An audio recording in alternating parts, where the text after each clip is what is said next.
Good afternoon. In this class, we will study about the other adverbs, which are relative adverbs. When, where, how, and why. As subordinating conjunctions. We came back to the subordinating conjunctions that is they are applied to link the subordinate clause to the main clause. Okay, and briefly, let's study about the concept of the relative adverbs. The relative adverbs are defined with the adverbs when, where, how, and why. So 4 of them are all. And these adverbs is applied in a sentence that the subordinate clause is linked to the main clause. Especially the subordinate clause is linked to the main clause to describe the existence of the precedent. The story of the precedent is also asserted, classified. The precedent that is about a point in time, the adverb when is applied to describe the point in time, the existence of the precedent of point in time in a subordinate clause. The speaker intends to describe the time, the precedent, about a subject and an experience or condition. On experience, on condition, or on action. This logic is applied to all. The speaker applies the relative adverb where to describe the precedent in the main clause, which is about a place. The speaker intends to describe the existence of the place indicated by the precedent as the precedent in the main clause by the subordinate clause. A subject and an experience, a condition, or an action of the verb in the subordinate clause can give the detailed information about the place in the main clause as the precedent. And the adverb how is a bit special because it has an inclusive definition to indicate a way for the subject to actualize the definition of the verb in the subordinate clause and the condition that the subject is achieved to be after actualizing the definition of the verb by the way in the first one. So the adverb how can indicate both of them in a range. So the speaker doesn't need to write the precedent, the way, and the subordinate clause linked by, the precedent and the adverb how in a row because the precedent is set as the way and this way can be included in the definition of the adverb how. So the speaker can link the subordinate clause to the main clause by the phrase of the noun the way at first. If the speaker intends to describe the way. And the speaker applies the adverb how when the speaker intends to link the subordinate clause to the main clause while focusing on the condition that the subject is surrounded after actualizing the definition of the verb in the subordinate clause. And the adverb of why is applied with the precedent, the reason. And the speaker intends to describe the existence of the reason in the subordinate clause linked by the adverb why. Okay, that's all, and we will study each adverb one by one with the examples. Let's start to study from the definition. The definition, the subordinate clause is linked by the relative adverb to the main clause to specify the definition of the precedent in the main clause. So, someone can think that someone can come up with the idea that an adverb cannot describe an indication, as I told you in the adverb classes. Then why don't we think like this? The adverb describes the existence of the subject or the precedent. The existence of the precedent is based upon a point in time, a place. These are essential for the existence, but we do not deal with it in any circumstance.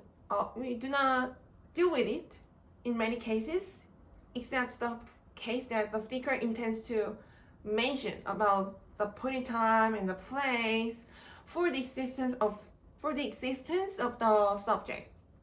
And what else? The way that the precedent exists and the reason why the precedent exists are also underlying information for the existence of the precedent. And in this sentences, we just reveal and we just clarify the hidden information, the point in time, the place, the way, and the condition after choosing the way, and the reason for the existence of the precedent. The speaker links the subordinate clause to the main clause with a relative adverb to describe the existence of the subject or object indicated by the precedent. It's told. The precedent whose existence is specified by the relative adverb is a role practiced by a noun or a pronoun to indicate time, a place. Time is an abstract noun, right? A way, to a condition, or a reason in the main clause. Okay, let's start to study the role of a relative adverb. The way of description that the relative adverb specifies the precedent with the description of the relative adverb and the premise that time, a place, a way to a condition, or a reason indicated by the precedent exists resembles a way of specification by the preposition to describe the subject on the premise of the existence. This is about the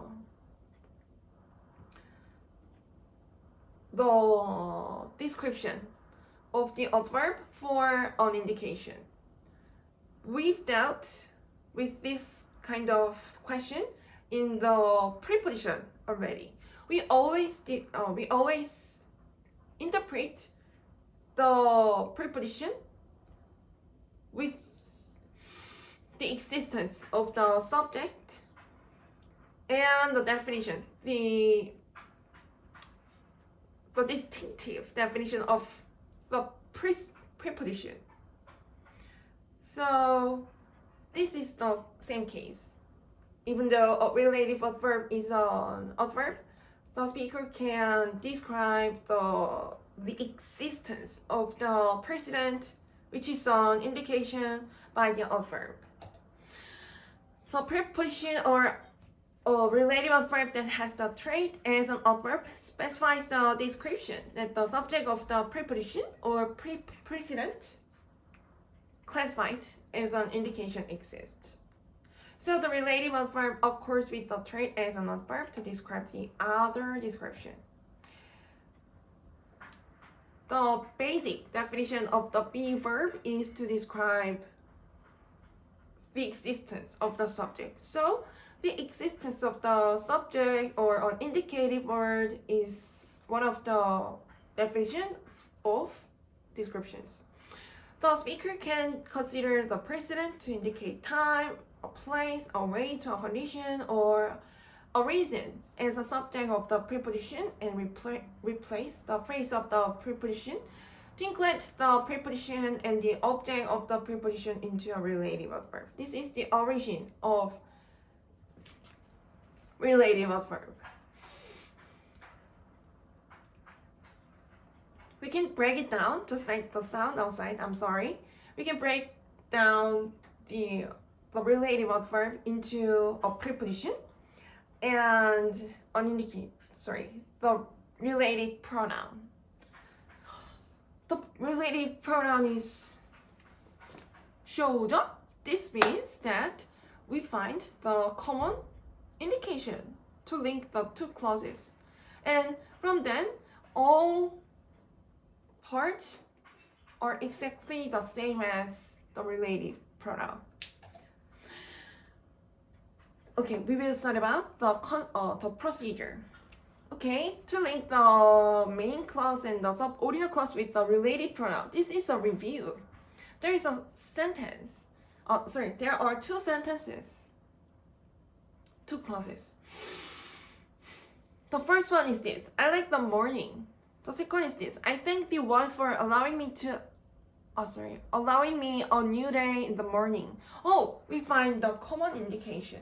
The morning and the morning. Oh, by the way, the morning in the second example is the object of the preposition in. Preposition is one of the adverbs. So, okay, but we studied that linking the two clauses by the relative pronoun means that we need the common indication. Even though it is an object of the preposition, it's still an indication, so it's okay. And we can also focus on the fact that the morning is a point in time. We can predict the application of the relative adverb when the object, the morning of the preposition in the second clause indicates the same point in time. When the object, the morning of the transitive verb like indicates in the second example. Okay, we can link the two clauses by finding the common indication. The common indication is the morning, and we set the first clause as the main clause, and we link the second clause to the first clause by erasing the morning and replace this indication by the related pronoun. What would it be? It would be something for the precedent that is not a person, which is proper. So we state the third sentence like this: I like the morning, which I thank the one for allowing me a new day in. Yeah, this is the sentence that the pronoun which is the pronoun which is applied in. The speaker links the subordinate clause to the main clause with the pronoun which to reveal the information that the point in time and the phrase of the noun the morning as a precedent in the main clause indicates is the same point in time as the object of the preposition in. The listeners of the third example can understand the information that the object indicated by the precedent the morning is applied as the object of the preposition in the subordinate clause with the pronoun which through the subordinate clause whose object of the preposition in is abbreviated. This means that we find that the pronoun which originates from the object of the preposition in because it is meant to be exist in the sole clause.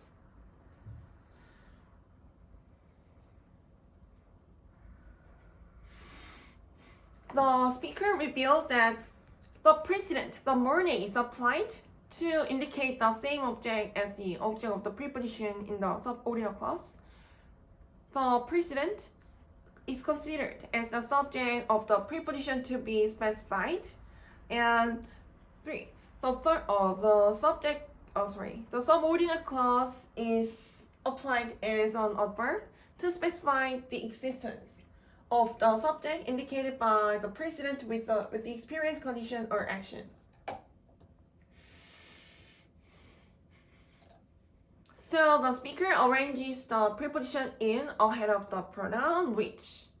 It's like this. I like the morning in which I thank the one for allowing me a new day. Relocating the preposition in is good to let us know that what role the pronoun had in the subordinate clause.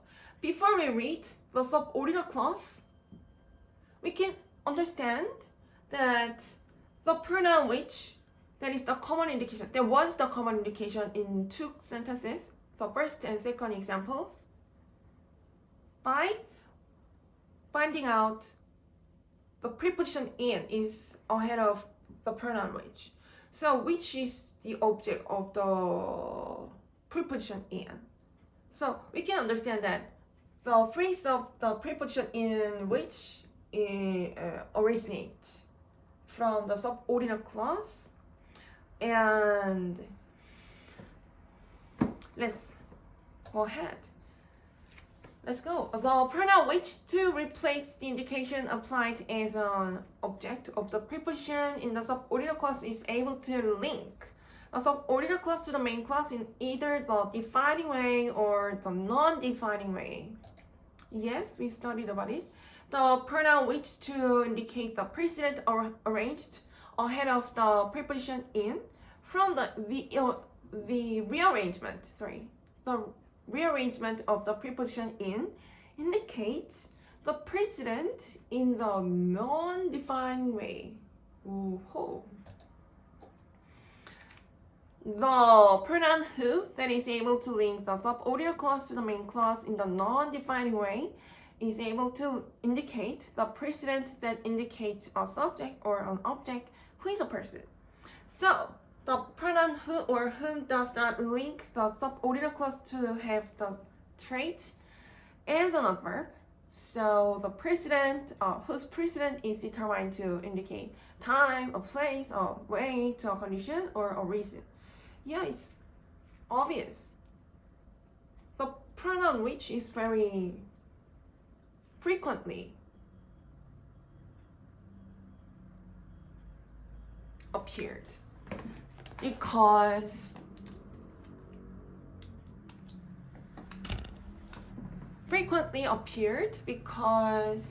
the pronoun who is applied with a designated precedent who is a person. Okay, thank you for watching. We've studied 33 slides and I'm 33 years old. Thank you for watching. See you next time.